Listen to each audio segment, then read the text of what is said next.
వాతావరణ శాఖ ఇప్పుడేంటి ఎక్కడ కరెక్ట్గా ల్యాండ్ అయ్యి అక్కడి నుంచి పూర్తిగా ల్యాండ్ మీదకి వచ్చేస్తే దాన్ని హిట్ ఏరియాగా డిక్లేర్ చేస్తుంది. ఇప్పుడు నార్మల్గా ఆ ఏరియా 50 కిలోమీటర్స్ ఉండొచ్చు. ఇప్పుడు కోనసీమ ప్రాంతం నుంచి టచ్ అవుతుందని ముందుగా ఎలా చెప్తున్నారంటే ఒక నిమిషం లైన్ లో ఉండండి. తుఫాను కొంచెం కలవర పెడుతోంది, గందరగోళానికి కూడా గురి చేస్తుంది. ఏదో తీరాన్ని తాకిందనేది అప్డేట్ వస్తుంది. రామారావు దగ్గర అప్డేట్ ఉన్నట్టుంది. రామారావు ఏమన్నా అప్డేట్ వచ్చిందా? ఎస్ వెంకటకృష్ణ, ఆల్రెడీ తీరాన్ని తాకింది. అమరావతి ఐఎండి అంటే అమరావతి వాతావరణ పరిశోధన కేంద్రం ఐఎండికి సంబంధించి డైరెక్టర్ కొద్దిసేపటి క్రితమే మెసేజ్ పంపించారు. అదేవిధంగా ఏపీ డిజాస్టర్ మేనేజ్మెంట్ సెంటర్ కూడా ఇప్పుడే మెసేజ్ జస్ట్ ఫ్లాష్ చేశారు వాళ్ళు. తుఫాను కాకినాడ దగ్గర తీరాన్ని తాకింది అని చెప్పి కూడా పశ్చిమ మధ్య బంగాళాఖాతంలో మొంతా తీవ్ర తుఫాను గడిచిన 6 గంటల్లో 15 కిలోమీటర్ల వేగంతో కదిలింది. ప్రస్తుతానికి మచిలీపట్నానికి 50 కిలోమీటర్లు, కాకినాడకు 130 కిలోమీటర్ల దూరంలో, విశాఖపట్నానికి 230 కిలోమీటర్ల దూరంలో ఉంది. కాకినాడ మచిలీపట్నం మధ్య తీరం దాటే అవకాశం ఉంది అని చెప్తున్నారు. అయితే ఐఎండి మాత్రం ఇప్పటికే అనౌన్స్ చేసేసింది ఏంటంటే కాకినాడ మచిలీపట్నం మధ్య తీరాన్ని తాకింది మొండా తీవ్ర తుఫాను అని చెప్పి. అదేవిధంగా గంటకు గడిచిన 5 గంటల్లో గంటకు 17 కిలోమీటర్లని. అదే దీంతో పాటు ఐఎండికి సంబంధించి అమరావతి వాతావరణ పరిశోధనా కేంద్రం డైరెక్టర్ కొద్దిసేపటి క్రితం మెసేజ్ పంపించారు. ల్యాండ్ ఫాల్ బిగిన్ అయింది, కాకినాడకు సమీపంలో తీరాన్ని తాకింది. దీన్ని మొత్తం కూడా పూర్తిగా ల్యాండ్ ఫాల్ కావడానికి 3 to 4 అవర్స్ టైం పట్టే అవకాశం ఉంది. ఈ మొత్తం కూడా ఈ 4 అవర్స్ కూడా గంటకి 90 నుంచి 110 కిలోమీటర్ల వేగంతో గాలులు వీచే అవకాశంతో పాటు భారీ వర్షాలు కూడా నమోదయ్యే అవకాశం ఉంది. ఈ 3-4 గంటలు ఆంధ్రప్రదేశ్ కోస్టల్ బెల్ట్కి చాలా కీలకమైన పరిస్థితి అని కూడా వాళ్ళు హెచ్చరికలు జారీ చేశారు. ఈ 3-4 గంటల అధికార యంత్రాంగంతో పాటు జిల్లా యంత్రాంగం, అదేవిధంగా ఎవరైతే రక్షణ సిబ్బంది ఉన్నారో వీళ్ళు చాలా హై అలర్ట్లో ఉండాలి అని చెప్పి కూడా ఐఎండి హెచ్చరికలు జారీ చేసింది. వెంకటకృష్ణ, అదే నేను నాయుడు ఇప్పుడు రామారావు గారు చెప్పిన దాన్ని బట్టి మీ అనాలిసిస్ ఏమైనా అప్డేట్ చేసుకుంటారా?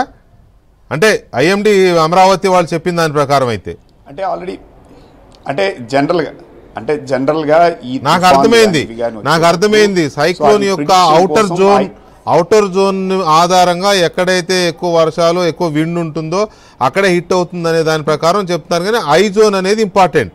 మీ అనాలిసిస్ ప్రకారం ఐ జోన్ ఎక్కడ హిట్ అవుతుంది అనే దాని మీదనే మనం బేస్ చేసుకుని అనాలిసిస్ ఉండాలి. అది నాకు అర్థమైంది. ఐఎండి వాళ్ళు ఇప్పుడు మెసేజ్ పంపారు అని అంటే సైక్లోన్ యొక్క ఆ అవుటర్ జోన్ అక్కడ కేంద్రీకృతం అవుతోంది, అక్కడ గాలులు ఎక్కువగా ఉన్నాయి కాబట్టి అక్కడికే వెళ్ళే అవకాశం ఉందని చెప్తున్నారు అనుకోవచ్చు.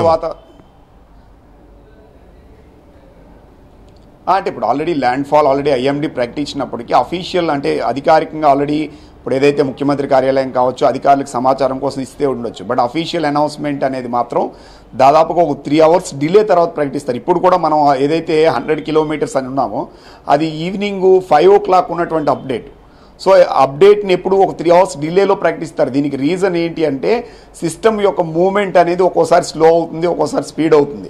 సో అది ఆ మూమెంట్ని అబ్జర్వ్ చేయడానికి, ట్రాక్ చేయడానికి కావాల్సినటువంటి ఏదైతే ఉందో దాన్ని కొంత పారామీటర్స్ని వీళ్ళు ఎప్పటికప్పుడు అబ్జర్వ్ చేస్తూ ఉంటారు. దాన్ని బట్టే అనౌన్స్ చేస్తారు. అందుకోసమని ప్రజలకు ఎప్పుడైనా ఒకసారి లేదు అన్నా లేకపోతే వెళ్ళిపోయిందన్నా రిలాక్స్ అయిపోయేటువంటి మూడ్లో ఉంటారు కాబట్టి సో అది పూర్తిగా క్రాస్ అయ్యి ఆల్రెడీ అక్కడ దాటిపోయిన తర్వాతనే అనౌన్స్మెంట్ వస్తుంది. సో అధికారులకు ఇప్పుడు రామారావు గారు చెప్పిన దాని ప్రకారం ఒక ఏదైతే ల్యాండ్ ఫాల్ స్టార్ట్ అయిందనే సమాచారం కరెక్ట్ అయి ఉండొచ్చు. బట్ భారత వాతావరణ శాఖ మాత్రం దీన్ని ఇంకొక 2 అవర్స్ తర్వాత లేదా 1 hour తర్వాతే ప్రకటించేటువంటి అవకాశం ఉంటుంది. ఎందుకంటే ప్రజలు భయంతో పాటుగా అప్రమత్తంతో ఉండాల్సినటువంటి అవసరం ఉంది. ఒకసారి ఇప్పుడు నార్మల్గా అది ల్యాండ్ ఫాల్ స్టార్ట్ అయిన తర్వాత కొంత సమయం తర్వాత గ్యాప్ వస్తుంది ఆ ఏరియాలో. అంటే తుఫాన్ వెళ్ళిపోయిందని ఫ్రీ అయ్యారనుకోండి, మళ్ళీ అది వచ్చి కొట్టేస్తుంది. కాబట్టి అది పూర్తిగా క్రాస్ అవ్వడానికి దీనికి కూడా భారత వాతావరణ శాఖ అయితే కొంత డిలేతో ప్రకటిస్తుంది. ఇప్పుడు ఒకవేళ బహుశా ఎందుకంటే అది లేటెస్ట్ అప్డేట్ దాదాపు 3 hours కావాల్సి వస్తుంది.